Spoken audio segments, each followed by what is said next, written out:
আসসালামু আলাইকুম। নাহিদ রানার গতির সামনে এবং খুরদির সার ঘূর্ণির কাছে সিলেট স্ট্রাইকারের ব্যাটিংটা একেবারে দাঁড়াতে পারলো না। অন্যদিকে দেখুন লো স্কোরিং ম্যাচে তারা একেবারে কি ভাই 14 রানে ভাই হেরে গেল। নুরুল হাসান সোহান এবং ভাই ইফতেখার মাহমুদের ভাই ছোট একটা পার্টনারশিপের জন্য তারা দেখুন 156 রানের একটা টার্গেট দিয়েছিল ভাই, সেই ভাই রানটাও টপকাতে পারলো না সিলেট স্ট্রাইকারের ব্যাটাররা।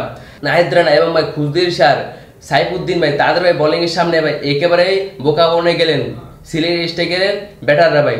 নাহিদ রানা ভাই 4 উইকেট পেয়েছে। অন্যদিকে দেখুন ভাই খুরদির সার ভাই 14তম ওভারে গিয়ে ভাই একেবারে ভাই নাটকীয় একটা ওভার হয়েছে। দেখুন ভাই প্রথম ভাই 2 বলে ভাই উইকেট পেয়েছে, তারপর দেখুন ভাই থার্ড বলে ভাই উইকেট পায়, কিন্তু ভাই আম্পায়ার ভাই উইকেট দেয়, কিন্তু তারপর তারা ভাই রিভিউ নেওয়ার পর নট আউট হয়েছে। তারপর দেখুন চতুর্থ বলে গিয়েও ভাই রিভিউ নেয় ভাই খুরদির সার, তারপর দেখুন সেটাও মিস হলো। পরবর্তী বলে সিঙ্গেল ভাই, পরবর্তী বল ডট ভাই, কি একটা ভাই মজার একটা ওভার ছিল ভাই, সেই ভাই ওভারটা আমরা অনেকে এনজয় করেছি। অন্যদিকে দেখুন ভাই লো স্কোরিং একটা ম্যাচে ভাই তারা হেরে গেল ভাই।